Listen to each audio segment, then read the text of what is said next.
basic question, one that I ask myself all the time. Not a presumptive question, but a question that I think each and every one of us should be assessing ourselves with on a daily basis as Christian disciples. If there was one thing that you could... Hello, Crystal. Brief intermission.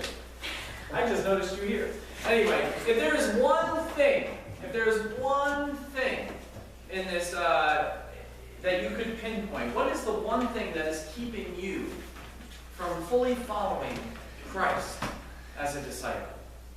What is the one thing that is holding you back? Now, I recognize there could be a whole host of things. It may not just come down to one thing, or it could be nothing, and you could be out there like picking up your cross on a daily basis to follow Christ.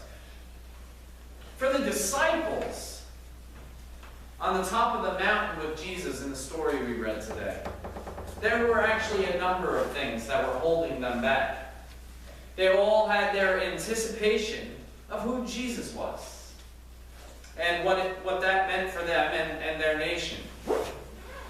Perhaps they were afraid of leaving the mountaintop itself.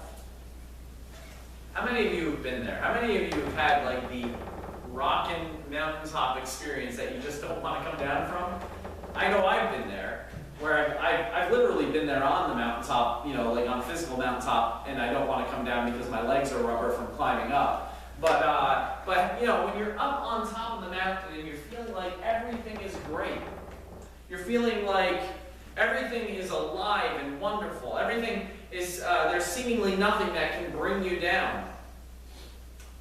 But in the end, you know that you can't stay up on that mountaintop forever. This is how Peter certainly felt. And he was ready to pitch an entire camp for Jesus, Elijah, and Moses. He didn't want to come down from that mountain any which way. He was ready to pitch a camp and to hang out there all year long, if not longer. There's also, to add into that, the expectation that Peter had that Jesus was this Messiah, and with that expectation of being Messiah, he was expecting Jesus was going to be some sort of military leader who would rescue the people from Roman occupation. So pitching a camp has more significance than him not wanting to leave the mountaintop, but he's not ready to go down in that moment for sure. He wants this to continue on. He's excited. He's ready for things. He wants things to happen the way he's expecting them to. He's ready to camp there at the mountaintop. Now, of course, the text in Mark today is that of Jesus' transfiguration. Prior to this, Jesus' disciples had only seen his human side. I mean, sure, they had seen him do miracles, cast out demons, but Jesus is by far not the only person in that time period to do miracles or to cast out demons. There's a guy who, during drought time, would draw a circle around in the sand, and he would stand in the circle and just pray to God, and he would not leave the circle until rain came. And sure enough, when he did it, the rain would come. And so people saw him as a great miracle worker. So Jesus isn't alone in this camp of miracle workers. This isn't something that sets Jesus up as being divine. Elijah did miracles. Elisha did miracles. Moses did miracles. And we understood that the miracles weren't actually being done by the people, but that God was doing the miracles through those people. And no doubt, Jesus is looked at the same way. He must be a great man of God because he's doing these great things and only God could be doing them through him. But he's a man all the same. So up until this point, Jesus has only been showing his human side, albeit a connected to God human side. It's a human side. They only knew Jesus as a man, a great teacher, perhaps as the Messiah, but a man all the same. Jesus' transfiguration, though, was the revelation of the divinity within the man. Because no man before it stood up on a mountaintop, aside from Moses, but he himself wasn't glowing. He himself wasn't shown to be some other being beyond the man who they saw. But Jesus on that day was transfigured. and who he really was revealed to his disciples. But that divinity wasn't revealed so that it could become a great secret or hoarded by a few on the mountaintop. That divinity was revealed so that others could know the heart of the gospel. Emmanuel, God with us. We just came out of Advent and talking about Emmanuel, but the story of Emmanuel does not stop at the birth. It carries on through Jesus' life, Jesus' death, Jesus' resurrection, and the life of the church beyond that. Paul understood this. Paul understood this when he was writing his second letter to the church in Corinth. And in fact, if we pay attention closely to that second letter to the church of Corinth, the second letter to the Corinthians, we realize in chapter 2 that this isn't actually Paul's second letter to them. This is at least his third letter, because prior to this one he had written a letter of tears. And we know that 1 Corinthians is not the letter of tears. There's not much crying in it at all, actually. So there was another letter in between 1 Corinthians and 2 Corinthians. But Paul understood this. And Paul also understood the implications of Jesus' transfiguration in light of his resurrection. He understood that Jesus was never meant to contain that transfiguration and that identity up on the mountaintop. He understood that the transfiguration in him was going to result in a transformation in us. Paul writes, "For the God who said, 'Let light shine out of darkness,' has shone in our hearts to give the light of the knowledge of the glory of God in the face of Jesus Christ."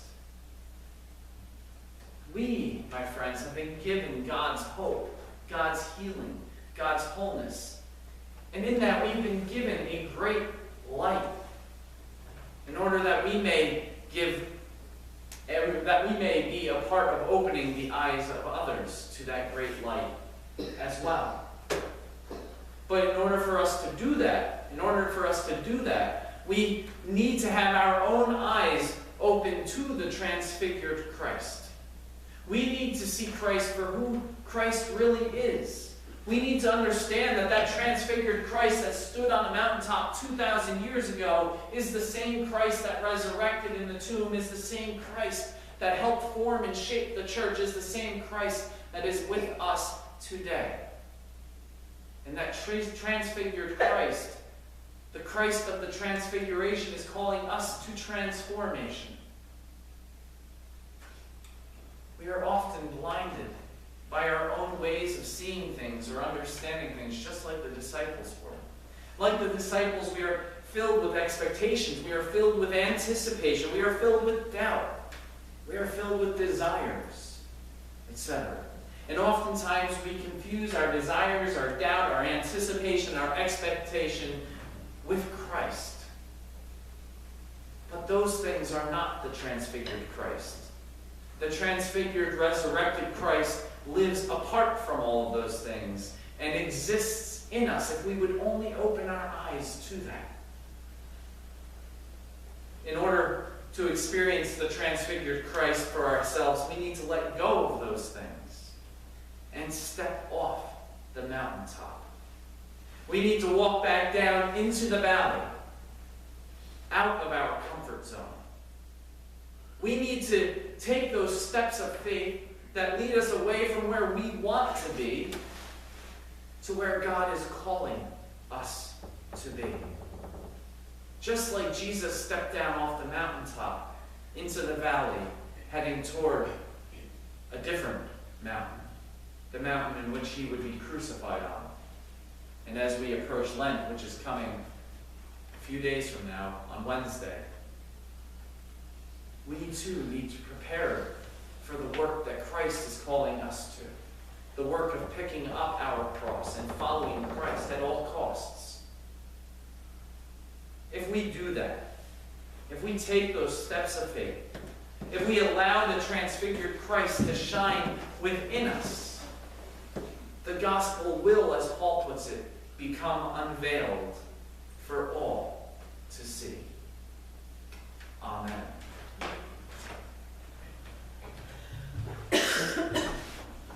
Gracious and loving God, we thank you and praise you for the Transfiguration. We thank you and praise you for showing those disciples on that mountaintop who you truly are. Because in that revelation, the church was formed. And in the church, we have found our faith. Lord, help us to continue on being the church, living the transformed life through your transfigured life, through your resurrected life. Lord, allow us to continue spreading your hope, your healing, and your wholeness in this world, so that others may come to the light and see your glory and your presence within them. We pray these things in the name of Jesus Christ. Amen.